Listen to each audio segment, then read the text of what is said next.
Hello everyone, आज हम district profile के थर्ड लेक्चर के अंदर बात करेंगे चंबा डिस्ट्रिक्ट की। चंबा का जो इतिहास है वो काफ़ी हमें प्रिजर्व्ड मिलता है, मतलब सटीक मिलता है, ऐसे गैप्स नहीं हैं। क्योंकि यहाँ पे आक्रमणकारी हुए तो हैं हिली स्टेट्स के अंदर, लेकिन उन्होंने ज़्यादा ध्यान दिया नहीं चंबा वाली स्टेट पे। हो सकता है कि एक मेन रीज़न ये रहा हो कि ये काफ़ी ज़्यादा अपर वाली साइड को है, देखो इंटीरियर के अंदर जाके है। तो यहाँ पे ज़्यादातर हमें कांगड़ा के ऊपर आक्रमण मिलते हैं। हिमाचल का इतिहास 70 to 80% मिडीवल हिस्ट्री जो है वो कांगड़ा की हिस्ट्री के साथ ही कवर हो जाती है। चंबा के अंदर ऐसा नहीं है। चंबा के अंदर हमें जितने भी रिकॉर्ड्स मिलते हैं वो सारे संरक्षित हैं, ठीक है। उनके बारे में हमें डिटेल मिलती है अलग अलग बुक से, और कुछ भी कंट्रोवर्सीज़ नहीं हैं। जैसे बाकी डिस्ट्रिक्ट के बारे में बात करें तो कुछ कुछ कंट्रोवर्सीज़ होती हैं जिसके अंदर राजाओं के नाम या फिर उनकी एक्टिविटीज़ या फिर उनके साथ जो जो इवेंट्स घटे हैं उनके अंदर बड़ा कंट्रास्ट मिल जाता है। एक बुक कुछ और कह रही है, दूसरी बुक कुछ और कह रही है। एक कहानी अलग बता रही है चीज़ को, तो दूसरी कहानी वहाँ पे कुछ और बताती है। चंबा के केस में ऐसा नहीं है। यहाँ पे बाहरी हमले ज़्यादा नहीं हुए, हुए तो हैं लेकिन इतने ज़्यादा नहीं हुए। इनके फ्रेंडली रिलेशन रहे हैं, ठीक है, ब्रिटिशर्स के साथ भी, राजाओं के। तो इनका जो इतिहास है वो प्रोटेक्टेड रहा। वो सीक्वेंस वाइज हमें बुक्स में या फिर इंस्क्रिप्शन के अंदर हमें देखने को मिल जाता है। तो इसलिए हम आज देखेंगे कि चंबा डिस्ट्रिक्ट के बारे में पहले हम देख लेते हैं कि मैप इसका कहाँ पे है। देखो चंबा यहाँ पे सी बना रहा है, ये हिमाचल का मैप है। यहाँ पे है लद्दाख, उस समय जम्मू एंड कश्मीर का विभाजन नहीं हुआ था। यहाँ पे है JNK, और ये शेयर कर रहा है अपनी बाउंड्रीज JNK लद्दाख के साथ। लाहौल स्पीति के साथ इसका काफ़ी पुराने समय से रिलेशन रहा है उस एरिया के साथ। कांगड़ा के साथ अपनी बाउंड्री बना रहा है, और कुल्लू के साथ भी हमें बहुत सारी चीज़ें इनको हिस्ट्री में हम लिंक कर पाएंगे कि कुल्लू के राजाओं के साथ इनकी क्या कॉन्फ्लिक्ट रही या फिर उनके साथ किस तरीके के रिलेशंस थे। तो अब चलते हैं हम अपने नोट्स की तरफ। यहाँ पे हम point two point bullet heads देख के डायरेक्ट हम फैक्ट्स यहाँ पे याद करने की कोशिश करेंगे। कुछ भी एक्स्ट्रा स्टोरी हो गई या फिर कोई फैक्ट्स या फिर कोई कहानी हो गई वो मैं आपको यहाँ पे बोल के बता दूंगा, क्योंकि एग्ज़ाम पॉइंट ऑफ व्यू से वो नहीं है। क्योंकि माइथोलॉजीज़ कहते हैं हम इनको, पुरानी जो लोक कथाएँ चली आई हैं जो सुनने में आती हैं, तो वो एग्ज़ाम के अंदर नहीं पूछी जाती, सिर्फ फैक्ट्स पूछे जाते हैं, राजाओं के नाम और उन्होंने क्या क्या काम करवाए और किसके साथ उनकी लड़ाइयाँ हुई, ठीक है। तो हम चलते हैं नेक्स्ट स्लाइड की तरफ। तो चंबा का पुराना नाम क्या है? ब्रह्मपुर। सिंपल क्वेश्चन पूछा जाएगा कि ब्रह्मपुर कौन से डिस्ट्रिक्ट का नाम है या फिर चंबा को पुराने टाइम में क्या कहा जाता था। तो ब्रह्मपुर, उसके बाद इसका नाम भरमौर भी पड़ा कुछ समय बाद। फिर हम बात करेंगे अर्ली हिस्ट्री के सोर्सेज की। तो राज तरंगिणी एक ऐसी किताब है जो कि कश्मीरी किंग्स के बारे में बात करती है, उनके क्या क्या एक्सपीडिशन रहे हैं, उनकी लाइफ के अंदर उन्होंने क्या क्या इवेंट्स आकर हुए हैं उनके टाइम पे, और कहाँ कहाँ उन्होंने अपने एक्सपेंशन की किंगडम की, उनके बारे में बात करती है राज तरंगिणी, जो कि कल्हण ने लिखी है। ये अपने आप में ही क्वेश्चन है। तो कल्हण की जो राज तरंगिणी है वो हमें बताती है कि चंबा जैसा एक रीजन एग्जिस्ट करता था, क्योंकि इनके रिलेशन उस समय कश्मीरी किंग्स के साथ रहे होंगे। फिर उसके बाद हमें मिलते हैं copper plate inscription during the time of Ashtavarman and Yugankar Varman. तो कॉपर प्लेट की जो इंस्क्रिप्शन है वो दो राजा अष्टवर्मन ने युगांकर वर्मन, इनके टाइम पीरियड में हमें मिलते हैं। फिर आते हैं ट्रेवलॉग ऑफ ह्यूनसांग। तो ह्यूनसांग एक चाइनीज़ ट्रैवलर हैं जिन्होंने त्रिगार्था और कुल्लू रीजन को विज़िट किया था अराउंड 630 या फिर 640 के बीच में, ठीक है। मतलब 630 से 40 के बीच में उन्होंने विज़िट किया। और ट्रैवलॉग का मतलब होता है कि इन्होंने जो वहाँ पे डायरी मेंटेन की, जहाँ जहाँ ये घूमे वहाँ वहाँ पे जो घटनाएं इन्होंने नोट की वो अपनी एक बुक के अंदर लिख ली, और उसको ट्रैवलॉग कहते हैं बेसिकली। तो ह्यूनसांग के जो ट्रैवलॉग है उससे भी हमें पता लगता है चंबा के बारे में। और चंबा के जो इंस्क्रिप्शंस हैं, जैसे कि rock inscription, slab, copper and image, मतलब हाईएस्ट नंबर ऑफ इंस्क्रिप्शन हमें मिलती हैं चंबा रीजन से, जो कि हमने फाउंड की हैं। फिर जो लचौड़ी रीजन है चंबा का, ये हमें बताता है कि यहाँ पे किसी समय इंडो ग्रीक का भी यहाँ पे रूल हुआ करता था, क्योंकि हमें उनके कॉइन्स यहाँ से प्राप्त हुए हैं। फिर 10th सेंचुरी के अराउंड चकली कॉपर कॉइन, एक टाइप ऑफ कॉइन है चकली कॉपर कॉइन, ये भी हमें यहाँ पे मिलता है, और इसके बारे में हम बाद में बात करेंगे कि कैसे इसका नाम पड़ा और चकली कॉइन किसने इशू किया था। तो फिलहाल हमें ये याद रखना है कि जो चकली कॉपर कॉइन है वो किससे रिलेटेड है? चंबा से। तो एक नोट है यहाँ पे कि जो चंबा के राजा थे वो सूर्यवंशी कुल से बिलोंग करते थे। अब सूर्यवंशी जो कुल है वो विष्णु जी के आगे लीनिएज के अंदर हुए हैं राजा महाराजा, उनको माना गया है। राम जी भी उनके कुल से ही बिलोंग करते थे, सूर्यवंशी कुल से। तो चंबा के जितने भी राजा हैं उनको माना जाता है कि वो सूर्यवंशी हैं, और जो कांगड़ा के हैं उनको चंद्रवंशी माना जाता है। तो हिस्ट्री के अंदर हम देखते हैं, सबसे पहले राजा राजा मारू। यहाँ पे ध्यान रखना कि ये मेरू नहीं है, आगे तीसरे या चौथे हम जो किंग पढ़ेंगे वो मेरू होंगे, MERU, ये मारू हैं। इनके नाम के आगे ना वर्मन है ना सिंह है, सिर्फ मारू है। ठीक है, इन्होंने एक चंबा को फाउंड किया था 550 AD में, दैट्स इट, इसके अलावा कुछ नहीं हमने इसके बारे में पढ़ना। फिर आते हैं आदित्य वर्मन। तो आदित्य वर्मन जो 620 AD के अंदर राजगद्दी पे बैठते हैं, वो अपने नाम के आगे वर्मन लगाते हैं, या फिर हमें उनके टाइम पे मिलता है कि वर्मन अटैच था उनके नाम के आगे। तो 680 AD के अंदर हमें मेरू वर्मन नामक राजा देखने को मिलते हैं। तो यहाँ पे ध्यान रखिएगा कि मारू और मेरू के अंदर ज़्यादा फर्क नहीं है, तो कंफ्यूज मत हो जाइएगा। तो he was the first king to extend his boundaries by conquests और बाय वेजिंग वॉर्स।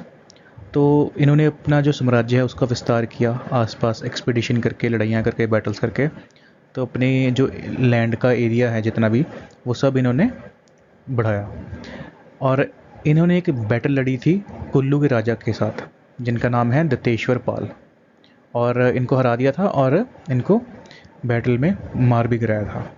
तो कुल्लू के जो रिकॉर्ड्स हैं, कुल्लू के रिकॉर्ड्स के हिसाब से जो हमें वहाँ पे देखने को मिलता है, तो अमरपाल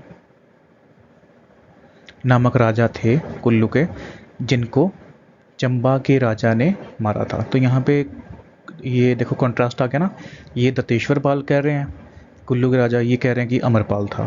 तो हमें ये याद रखना है कि कुल्लू के राजा को हराया था इन्होंने, दैट्स इट। फिर इन्होंने कुछ इम्पॉर्टेंट टेम्पल्स का भी निर्माण किया है, जैसे कि मणि महेश, लक्षणा देवी, गणेश नरसिम्हा टेम्पल और शक्ति देवी टेम्पल। तो उस समय के एक फेमस क्राफ्ट्समैन जो कि शिल्पकार जिसको हम कहते हैं, उनका नाम है गुग्गा। तो ये भी कहीं ना कहीं आपसे क्वेश्चन में आ सकता है। फिर आ जाते हैं 760 की तरफ। तो 760 में अजय वर्मन नामक हमें राजा देखते हैं। तो यहाँ पे क्या हो रहा है, इनके टाइम पीरियड में जो गद्दी ट्राइब्स हैं और कुछ राजपूत फैमिलीज़ ये माइग्रेट करती हैं दिल्ली से, कहाँ पे, चंबा वाले रीजन के अंदर। तो यही एक इम्पॉर्टेंट फैक्ट है इनके टाइम का। फिर आ जाते हैं 800 AD में, जहाँ पे एक महामारी फैल गई थी, एपिडेमिक। कहीं कहीं लिखा है कि कॉलरा फैल गया था, कोई हमें रिकॉर्ड्स कहते हैं कि वहाँ पे प्लेग फैल गई थी। तो हमें सिर्फ ये याद रखना है कि वहाँ पे एक महामारी फैली थी, जिसकी वजह से वहाँ का जो राजा था वो अपना टाउन छोड़ के वहाँ से चला गया था, जिसका फ़ायदा उठाते हुए एक तिब्बतियन ट्राइब्स या फिर तिब्बतियन एक लड़ाकू दल जिनका नाम किर था, उन्होंने अटैक कर दिया था और ऑक्यूपाई कर लिए थे वहाँ के लैंड्स। ठीक है, तो देखो मेरू वर्मन के टाइम पे तो कुल्लू आ गया है चंबा के अंडर, लेकिन अब 800 AD के अंदर यहाँ पे किर ट्राइब इनके ऊपर अटैक कर देती है। तो जो किर ट्राइब हैं, किर ट्राइब अपने जो अटैक्स हैं वो इतने बढ़ा देते हैं, अब इतना एरिया के ऊपर एक्सपेंड कर लेते हैं कि कांगड़ा वैली के अंदर जो किर ग्राम नामक, जिसको हम बैजनाथ के टाइम पे हम जानते हैं आज के टाइम पे बैजनाथ, ठीक है। तो बैजनाथ एरिया तक ये अपना जो एरिया है उसको एक्सपेंड कर लेते हैं, वहाँ पे ऑक्यूपाई कर लेते हैं। तो क्वेश्चन आ जाता है कि बैजनाथ का पुराना नाम क्या था, तो वो था किरग्राम।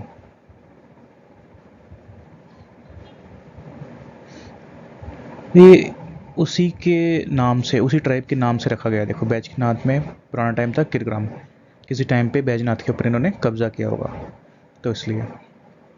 तो ये भी क्वेश्चन आ सकता है। फिर जरेश्वर पाल जो कि हेल्प लेते हैं बुशहर रीजन की कुल्लू को आज़ाद करवाने के लिए, तो इन्होंने भी फ़ायदा उठा लिया। जब एपिडेमिक फैला तो जरेश्वर पाल जो हैं उनके आगे वंश राजाओं के, क्योंकि कुल्लू तो बिरू वर्मन के टाइम पे चंबा के अंडर आ गया था, ठीक है, तो ये भी उसको आज़ाद करवा लेते हैं जरेश्वर पाल। फिर हम स्टोरी देखते हैं मूशन वर्मन की। तो बड़ी इंटरेस्टिंग स्टोरी है, हम इसके बारे में बात करते हैं। 820 का टाइम पीरियड है। देखते हैं कि मोशन वर्मन के टाइम पे क्या हुआ।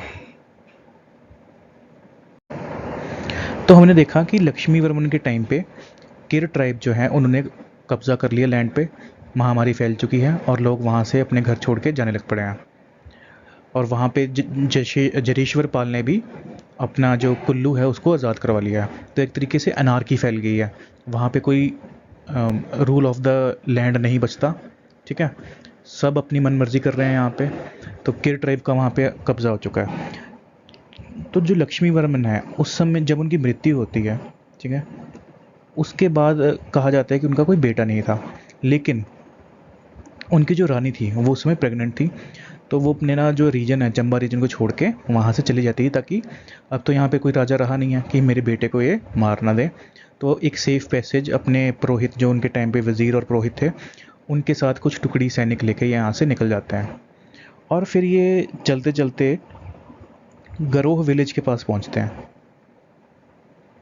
एक गरोह विलेज है, ठीक है, अपर रावी वैली वाली साइड, वहाँ पे पहुँचते हैं विलेज। तो इनको लेबर पेन स्टार्ट हो जाती है। तो ये एक केव में जाती हैं और वहाँ पे एक बच्चे को जन्म दे देती हैं।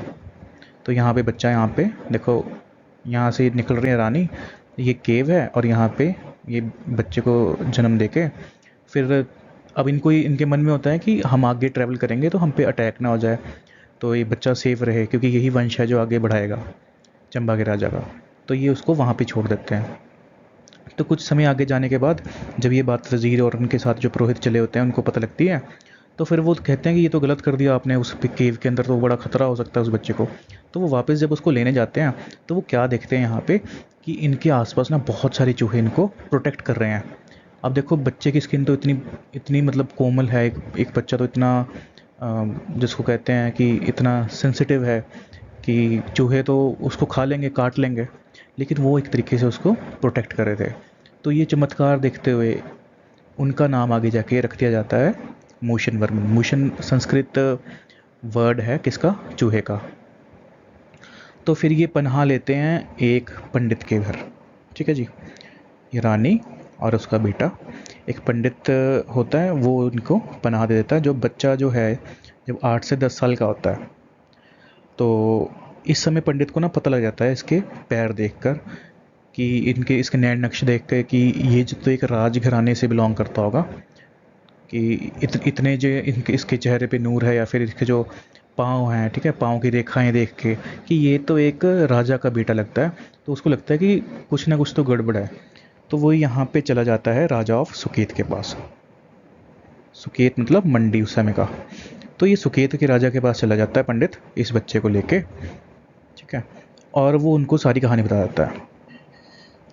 तो जब सुकेत का राजा इनसे पूछता है कि हमें सच सच बताओ कि क्या है आपका राज, कहाँ से आप आए हो, तो वो उनकी जो रानी होती है वो बता देती है कि ऐसे ऐसे हम वहाँ पे किर ट्राइब ने कब्जा कर लिया, तो हम ऐसी परिस्थितियों से निकल के बड़ी मुश्किल से मैंने अपने बच्चे को यहाँ पे लाई हूँ, और फिर मैं पंडित के घर पे रहने लग पड़ी है। 8 से 9 साल का बच्चा उसका हो चुका होता है उसमें। तो जो सुकेत का राजा है वो उसकी पूरी हेल्प करता है बच्चे की जब ये बड़ा हो जाता है, ठीक है, इसकी अपब्रिंगिंग करता है, इसको एक वॉरियर बनाता है, एक किंग की ट्रेनिंग देता है कि किंग एक जो प्रिंस है कैसे वो किंग के अंदर कल को कन्वर्ट होगा। तो उसको जो भी विद्या या फिर उनकी जितनी भी एजुकेशन और ट्रेनिंग होती है वो सब कुछ प्रोवाइड करवाता है इसको, और इनको देता है एक टुकड़ी सैनिकों की और कुछ ज़मीन और जागीर भी इनको एज ए भेंट स्वरूप इनको प्रोवाइड करवा देता है। फिर ये बच्चा आगे जाके वापस से जब ये राजा बन जाता है तो चंबा के ऊपर अटैक करता है, और जो वहाँ के इन्वेडर्स हैं, किर ट्राइब है, उनको वहाँ से भगा देता है। मैंने आपको एक बात यहाँ पे मिस कर दी कि जो राजा है सुकेत का, वो अपनी बेटी की मैरिज भी इस बच्चे से, मतलब जब बड़ा हो गया उसके साथ कर देते हैं। तो एक कहानी है, ऐसे तो ऐसा सच नहीं आएगी कोई पेपर के अंदर, ना ही इनसे कुछ ज़्यादा फैक्ट्स बनेंगे, क्योंकि ये माइथोलॉजीज़ हैं या फिर लोक कथाएँ हैं। तो ये सिर्फ आपके दिमाग में होना चाहिए कि मूशन जो राजा हैं उनका नाम कैसे पड़ा और उनके पीछे कौन सी स्टोरी है। फिर हम 920 एडी के अंदर देख लेते हैं साहिल वर्मन का टाइम। तो ये काफ़ी इंपॉर्टेंट राजा हैं जो कि चंबा की हिस्ट्री में रोल प्ले करते हैं। काफ़ी सारे काम करवाए हैं इन्होंने और क्वेश्चंस भी काफ़ी ज़्यादा यहाँ से फ्रेम हो जाते हैं।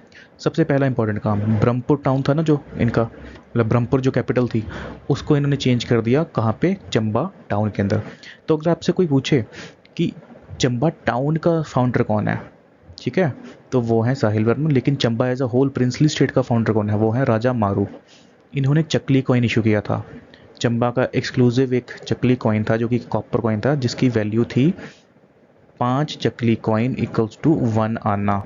और जैसा कि आपको पता ही है कि 16 जो आने होते हैं वो इक्वल्स टू होते हैं 1 रुपीज़ के, ठीक है। तो आप इससे इसकी वैल्यू का अंदाजा लगा सकते हैं उस समय कितनी रही होगी। ये याद नहीं करना आपको, बस आपके लिए एक थोड़ी सी नॉलेज का पार्ट है ये। तो इनके टाइम पे क्या था, इनके पास इनका कोई उत्तराधिकारी अधिकारी नहीं था, मतलब आगे इनका कोई एयर नहीं था, ठीक है, बच्चा नहीं था इनके जो संभाले, कोई प्रिंस हो या फिर कोई बेटी, कुछ नहीं था इनके।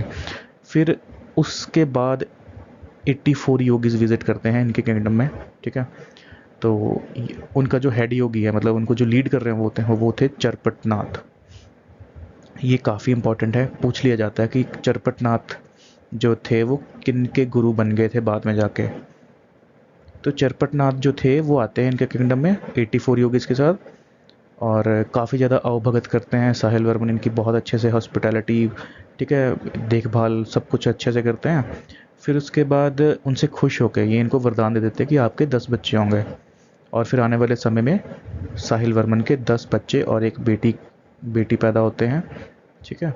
और उनका नाम रखा जाता है चंपावती। तो आज का जो चंबा टाउन है उसका जो नाम चंबा पड़ा है वो माना जाता है कि इनकी बेटी चंपावती के नाम से ही लिया गया था। फिर आपसे ये भी क्वेश्चन पूछ सकता है कि साहिल वर्मन के गुरु कौन थे, तो उनके गुरु थे चरपटनाथ। बाद में इनको उन्होंने गुरु बना लिया था, मतलब उनको अपने पास ही रख लिया था। अपने ही जो जो किंगडम के अफेयर्स हैं, ठीक है, जो एडमिनिस्ट्रेशन के अफेयर्स हैं उनके अंदर उनकी मदद या फिर उनकी राय लेने के लिए, ठीक है, उनके साथ ही एक्सपीडिशन करने, काफ़ी ज़्यादा उन्होंने टाइम इनके साथ ही इनको एज अ कोर्टियर बना के एज अ रिस्पेक्ट इनको रख लिया था। तो इनकी रिस्पेक्ट के अंदर ही इन्होंने चकली कॉइन इशू किए थे। तो जो चकली कॉइन है वो किसके साथ रिलेटेड है, चरपतनाथ के साथ। तो चकली कॉइन एक तरीके से टोकन ऑफ रिस्पेक्ट देने के लिए उनको इशू किए गए थे। तो फिर एक किस्सा आ जाता है कि एरिया में इनके पड़ रहा था सूखा, ठीक है। तो ये सरहोत्ता स्ट्रीम से ना पानी लाने की कोशिश कर रहे थे, मतलब स्ट्रीम्स बनाने की या फिर कैनाल बनाने की कोशिश कर रहे थे। कैनाल तो बन गया लेकिन पानी नहीं वहाँ पे आ रहा था। तो वहाँ पर इनकी जो रानी है सुनैना देवी, या फिर कहीं जगह मेंशन है नैना देवी, उन्होंने जल समाधि ली थी ताकि पानी आ सके। कुछ भी उनके बिलीव्स रहे होंगे उस समय या फिर कुछ भी रिचुअल्स होंगे, तो उसकी हमें सिर्फ ये याद रखना कि इन्होंने अपनी लाइफ को सेक्रीफाइस किया था ताकि पानी आ सके विलेज के अंदर और सूखा हट सके वहाँ से। तो ऐसा ही होता है। उसके बाद सरहोत्ता रिवर से स्ट्रीम से पानी आ जाता है जब ये सेक्रीफाइस करते हैं अपने आप को। और आज दिन तक सूही मेला उन्हीं के नाम पे मनाया जाता है, उसी इवेंट को, मतलब उसी इवेंट को बताने के लिए, मतलब उसी इवेंट की याद के अंदर ये मेला मनाया जाता है, सूही मेला, जिसके अंदर सिर्फ वुमेन और चिल्ड्रन को आना ही अलाउड है। फिर कुछ टेम्पल्स की इन्होंने संरक्षणा की थी, देखो, जैसे कि चंपावती टेम्पल हो गया, लक्ष्मी नारायण टेम्पल हो गया, चंद्रशेखर टेम्पल और चंद्रगुप्त टेम्पल। ये भी कुछ टेम्पल्स आप याद रख सकते हैं। फिर इंपॉर्टेंट काम क्या किया इन्होंने कि अपनी जो टेरिटरी है, अपना जो एरिया है, उसको 5 जोन के अंदर विभाजित कर दिया, जिसको कहा गया मंडल, ठीक है। और बाद में उसी मंडल को कहा गया विजारत, ठीक है जी। तो वो 5 मंडल कौन कौन से थे, भरमौर, चंबा, भटिया और चूड़ा और पांगी। तो ये भी पूछ लिए जा सकते हैं कि जो भरमौर रीजन है वो कहाँ पे है, या फिर भटिया रीजन कहाँ पे है, चूड़ा रीजन कहाँ पे है। तो ऐसे क्वेश्चन फ्रेम हो सकते हैं। फिर 940 एडी के अंदर युगांकर वर्मन का टाइम पीरियड हमें देखने को मिलता है। तो इन्होंने इंपॉर्टेंट क्या काम किया है, एक तो गौरी शंकर जी का टेम्पल बनवाया है और इनकी जो रानी है उन्होंने नरसिम्हा टेम्पल की स्थापना करवाई थी। तो जो ओल्डेस्ट कॉपर प्लेट्स हैं वो हमें इनके टाइम पीरियड को के बारे में डिस्क्राइब करती हैं, जो चंबा से ओल्डेस्ट कॉपर प्लेट्स हमें मिलती हैं। तो फिर उसके बाद देखते हैं 1143 एडी के अंदर जो 2 स्लैब इंस्क्रिप्शंस हैं इनके टाइम पीरियड को जो बताती हैं वो फाउंड हुई थी सेंचू नाला और देवड़ी कोठी, जो कि 2 प्लेसेस हैं चंबा के अंदर, वहाँ से। तो ये भी पूछ सकते हैं कि 2 जो स्लैब इंस्क्रिप्शन है ललित वर्मन के टाइम पे, वो कौन-कौन सी जगह से बरामद हुई थी, हमें मतलब खोजी गई थी वहाँ पे। तो ऐसा नहीं है, देखो 940 या फिर इसके बीच में टाइम पीरियड काफ़ी ज़्यादा गैप हो गया, 100 साल का गैप पड़ जाता है कहीं कहीं ना। तो ऐसा नहीं कि उसके बीच में कोई किंग्स नहीं आए, बस ये है कि उन्होंने कुछ इंपॉर्टेंट रोल प्ले नहीं किया, या फिर उनकी हिस्ट्री का जो प्रूफ है वो हमें मिला ही नहीं। उनके सिर्फ नाम मेंशन मिले इंस्क्रिप्शन के ऊपर, लेकिन उनके टाइम पीरियड में क्या क्या चीज़ें हुई उनके बारे में हमें क्लियर कुछ लिखा हुआ नहीं मिला। तो ये एक रीज़न हो सकता है कि बीच में जो हिस्ट्री की जो सीक्वेंस है, जो क्रोनोलॉजी है, वो कहीं ना कहीं बीच में ब्रेक हो गई, और बीच में किंग्स के जो उनके टाइम पीरियड में जो उन्होंने काम करवाया वो मिसिंग हो जाते हैं। तो उसके बाद आते हैं 1559 में, जहाँ पे प्रताप सिंह वर्मन, देखो यहाँ पे सिंह इंट्रोड्यूस हो गया नाम के बीच में, मिडल नेम। तो सबसे पहला तो यही है कि सिंह जो मिडल नेम है वो यहाँ पे इंट्रोड्यूस हो जाता है। और ये क्या थे, कंटेम्प्रेरी थे, ये समकालीन थे अकबर के।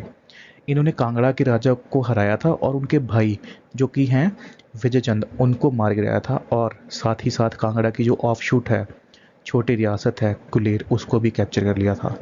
फिर 1590 के अंदर क्या होता है, देखो बालभद्र वर्मन आते हैं, ठीक है। और ये इतने दयालु राजा हैं, इतनी ज़्यादा चैरिटी का काम करते हैं कि जो प्रजा है इनको टाइटल देती है बालीकरण का टाइटल। तो आपको क्वेश्चन आएगा कि बालीकरण का टाइटल कौन से राजा को मिला था। फिर इनके जो बेटे हैं, देखो हिसन जनार्दन, इन्होंने नूरपुर के राजा सूरजमल को मार गिराया, ठीक है। Letter his brother Jagat Singh, तो सूरजमल के जो भाई हैं जगत सिंह, उन्होंने बदला लिया कैसे, जनार्दन को मार के। तो इस बैटल को कहा गया है बैटल ऑफ दहलोग। तो क्वेश्चन आएगा कि बैटल ऑफ दहलोग किस किस के बीच में लड़ेगी, तो जगत सिंह जो कि नूरपुर के राजा थे, ठीक है, और जनार्दन जो कि चंबा के राजा थे। तो अगर हम कांगड़ा की हिस्ट्री उठा के देखें तो हमें वहाँ से, या फिर मिडिवल हिस्ट्री देखें जहांगीर के टाइम पे, तो हमें देखने को मिलता है कि जो सूरजमल हैं नूरपुर के, पहले उन्होंने जहांगीर की हेल्प की कांगड़ा को कैप्चर करने के लिए। इनिशियली वो जहांगीर के साथ थे, लेकिन बाद में उन्होंने रिवोल्ट बैक कर दिया और फिर वो भाग गए थे चंबा। और फिर जो सूरजमल के भाई हैं यहाँ पे, जिनका नाम है जगत सिंह, उन्होंने जहांगीर के साथ मिलके अपने भाई को मरवा दिया था। तो ऐसी स्टोरी हमें कांगड़ा में देखने को मिलती हैं।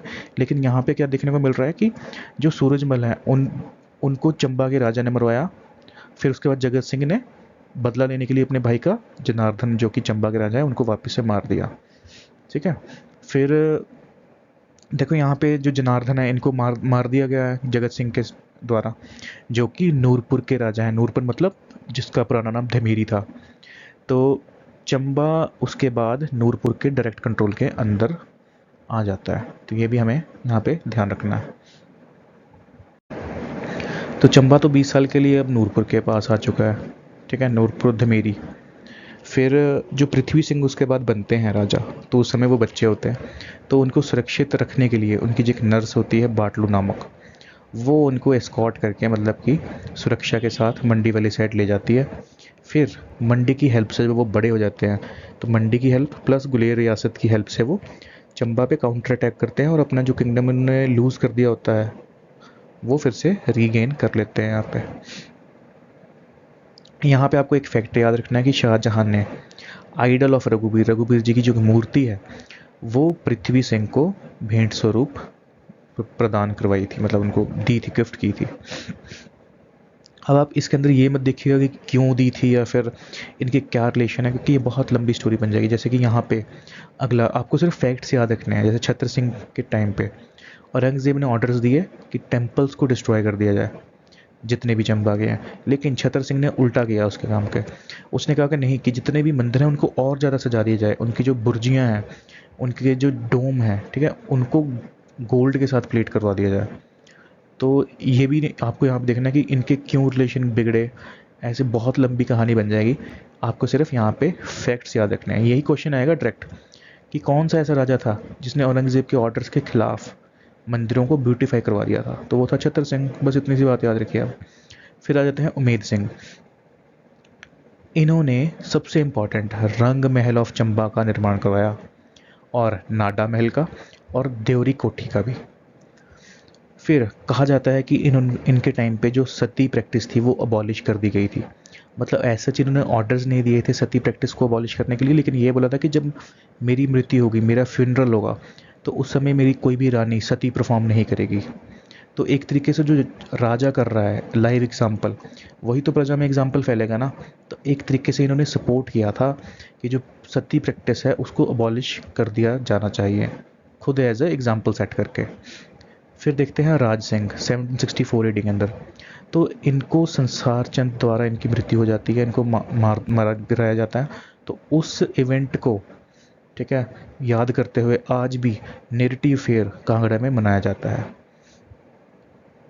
तो अगर आपको याद हो, जो संसार चंद है वो कांगड़ा के बहुत इम्पोर्टेंट किंग रहे हैं। जब आप कांगड़ा पढ़ेंगे, पिछली वीडियोस में आप देखेंगे, तो आपको डिटेल मिलेगी कि कैसे संसार चंद और मतलब इनकी लड़ाई होती है अमर सिंह थापा और महान चंद के साथ, जिसको हम कहा गया है बैटल ऑफ महल मुरियां। फिर उसके बाद कैसे संसार चंद महाराजा रंजीत सिंह के साथ पैक्ट करते हैं, जो कि ज्वालामुखी पैक्ट कहलाता है।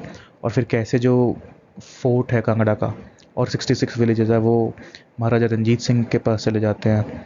ठीक है, तो ये काफ़ी लंबी स्टोरी है। आपको सिर्फ ये याद रखना है कि जो राज सिंह चंबा से बिलोंग करते थे, उनको संसार चंद ने हरा दिया था।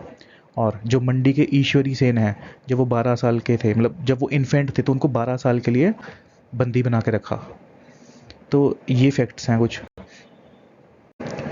फिर 1844 के अंदर चंबा जो है वो ब्रिटिश रूल के अंदर आ जाता है। ठीक है, और जो यहाँ के किंग्स हैं वो लॉयल रहते हैं, कुछ भी रिटेलिएट नहीं करते ब्रिटिशर्स के against.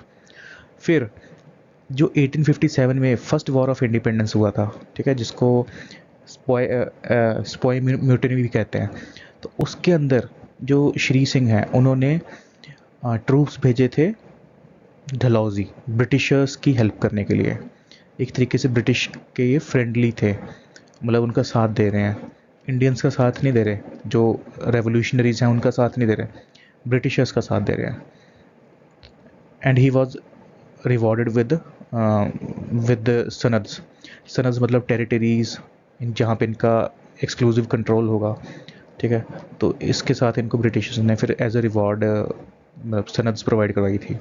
Letter Major Blair Reed was appointed superintendent by Britishers for his mismanagement. तो ये जो सनद प्रोवाइड करवाई है, कुछ समय बाद इन्होंने देखा कि ये अच्छे से मैनेज नहीं कर पा रहे, इसलिए इन्होंने वहाँ पे सुपरिटेंडेंट को अपॉइंट कर दिया ब्रिटिशर्स ने अपना ही, जिसका नाम था मेजर ब्लेयर रीड। सो यहाँ पे एक नोट है, it was propose to merge Chamba into Kashmir by a treaty between Britishers and Gulab Singh of Jammu, but with efforts of Bhaga Wazir of Chamba it was cancelled. तो यहाँ पे देखो, ये इंपॉर्टेंट नाम है भागा वज़ीर। इनकी मतलब इन्होंने कुछ ऐसे स्टेप्स उठाए पॉलिटिकली कि जिससे जो चंबा है वो जम्मू एंड कश्मीर, मतलब बेसिकली कश्मीर के अंदर मर्ज होने से बच गया। तो ये ट्रीटी हुई थी गुलाब सिंह, जो कि जम्मू के राजा हैं, और ब्रिटिशर्स के बीच में, कि जितना भी रीजन है आपके आसपास वाला वो आपको दे दिया जाएगा।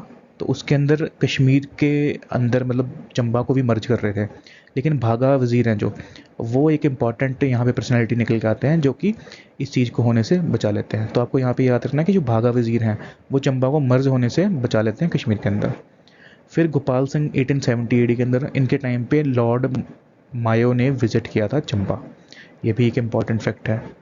फिर श्याम सिंह 1873, लॉर्ड कर्जन, वही कर्जन जिन्होंने बंगाल का विभाजन करवाया था, ठीक है, 1900 के आसपास, 1905 के आसपास।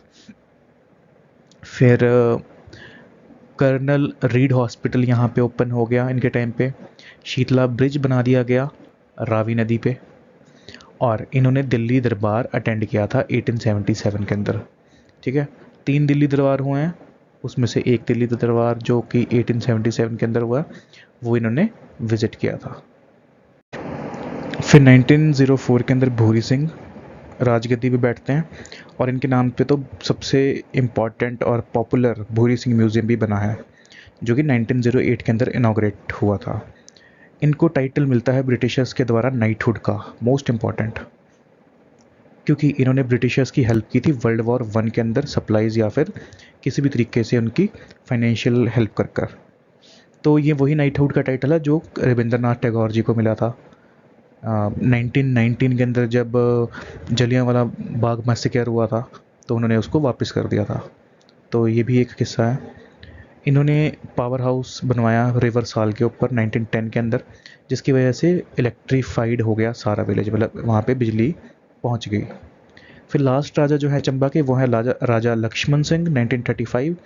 इनके टाइम पीरियड में यही इंपॉर्टेंट है कि जो चंबा रियासत थी वो मर्ज हो जाती है इंडिया के साथ, और इंडिया की जो स्टेट है हिमाचल प्रदेश उसके उसके एक डिस्ट्रिक्ट इसको बना दिया जाता है 15 अप्रैल 1948 को। इसी के साथ हम आज का यहाँ पे वीडियो लेक्चर ख़त्म करते हैं और कुछ प्रीवियस ईयर क्वेश्चंस देख लेते हैं। तो पहला क्वेश्चन देख लेते हैं। Chamba state people's federation was formed in 1947। ठीक है, ऐसी बहुत सारी कमिटीज़ और संस्थाएं बनाई गई जिन्होंने Chamba as a princely state के मर्जर के लिए और उसकी आज़ादी के लिए काफ़ी योगदान दिया। तो ऐसे ही चंबा स्टेट पीपल्स फेडरेशन भी एक संस्था थी, तो इसकी फॉर्मेशन हुई थी 1947 में। तो which king of Chamba left the throne in favour of his son Shyam Singh around 1873 and became a mastermind. तो इनके जो पिता का नाम है श्याम सिंह के, तो वो हैं गोपाल सिंह, अगर आप क्रोनोलॉजी देखिए। Around which time was Chamba princely state establish, तो 1550 AD के अंदर। ठीक है, तो यहाँ पे 550 AD के अंदर, तो 550 AD यहाँ पे सही हो जाएगा। हुज गुरु वाज योगी चरपटनाथ, देखिए क्वेश्चन आ गया ना चरपटनाथ के रिगार्डिंग, तो यह है Sahil Varman. Which Mughal emperor ordered the demolition of all the temples of the state of Chamba around 1678 AD? अगर आपको इसका आंसर नहीं भी पता तो अगर आप टाइम फ्रेम देखें तो यहाँ से आप औरंगजेब सही टिक कर देंगे। Which heir of the princely state of Chamba was rescued by a nurse, जिसका नाम था बाटलू, and transported to another state because he was in danger of life from Jagat Singh, तो ये थे पृथ्वी सिंह। तो who was the king of Chamba, मतलब contemporary of Mughal emperor Akbar. तो Mughal emperor Akbar के कंटेम्प्रेरी हैं प्रताप सिंह वर्मन, जिन्होंने सिंह पहली बार इंट्रोड्यूस करवाया था नाम के बीच में। Who was the founder of the state of Chamba princely state, तो फाउंडर है मारू, वर्मन नहीं इनके नाम के आगे। Who established the princely state whose capital was Brahmpura in the upper Ravi Valley around the middle of the century? तो ये तो नहीं है कुमार गुप्त भी नहीं है, तो मेरू वर्मन यहाँ पे सही आंसर हो जाएगा। Who named the city of Chamba after his daughter Champavati, तो ये हैं Sahil Varman. Chamba was first European to, तो फर्स्ट यूरोपियन जिन्होंने विजिट किया था वो है यहाँ पे विग्ने। Which king of Chamba rejected the order of Aurangzeb in which he was asked to demolish the Hindu temple located in his kingdom? तो छत्र सिंह ने उल्टा ऑर्डर्स को ना मान के ब्यूटीफाई करवा दिया था टेम्पल्स को। Who blessed Sahil Varman to be the father of 10 sons and 1 daughter as the leader of the 84 sadhu group, 84 मतलब 84 साधुस, तो ये थे Charpatnath. Chakli was the famous coin of which state, ये हमने पढ़ा है ना। साहिल वर्मन ने चरपटनाथ जी के टोकन ऑफ रिस्पेक्ट उनको चकली कॉइन इंट्रोड्यूस करवा दिया था चंबा में। Which king of Chamba help Britishers during the first world war, तो ये थे Bhuri Singh. Where was the head quarter of princely state of Chamba in the ancient time, तो ये था Brahmapur. In which year did first hydroelectric power generation centre start in Chamba city, तो ये था 1910 के अंदर। Which of the following is wrong with reference to Chamba, world famous handkerchief बोरी Singh museum hand made slippers, तो ये भूतनाथ टेम्पल की, भूतनाथ टेम्पल जो है वो मंडी डिस्ट्रिक्ट के अंदर है। In which year did viceroy lord Mayo first visited Chamba, तो 1871 के अंदर विजिट किया। लॉर्ड कर्जन ने 1900 के आसपास विजिट किया था। तो फाउंडेशन जो चंबा की रखी है वो है Sahil Varman. Who was the ruler of Chamba kingdom in 680 AD, तो ये है Meru Varman. Who talked about the arrangement between Kashmir and Chamba by which Chamba was freed from Kashmir, तो ये है colonel Lawrence.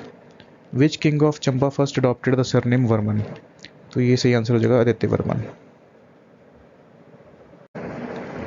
Who laid the foundation of Chamba Rang Mahal in the middle 18th century?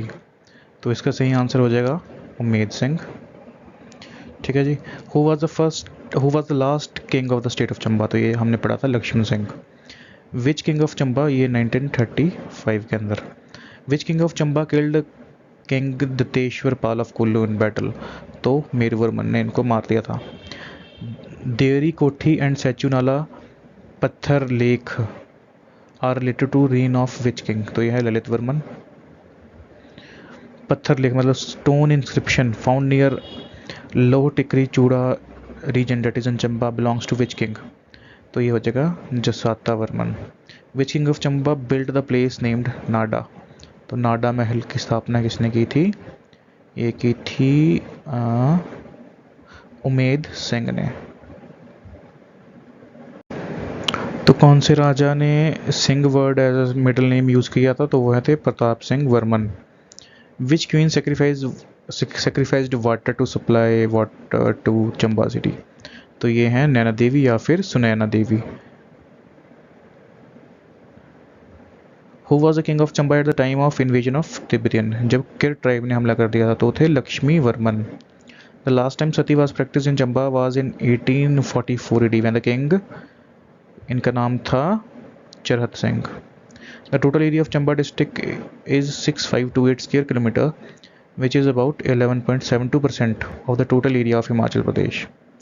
तो इसी के साथ हम आज का लेक्चर और प्रीवियस ईयर क्वेश्चंस को यहाँ पे कंप्लीट करते हैं। Your comments are valuable for us.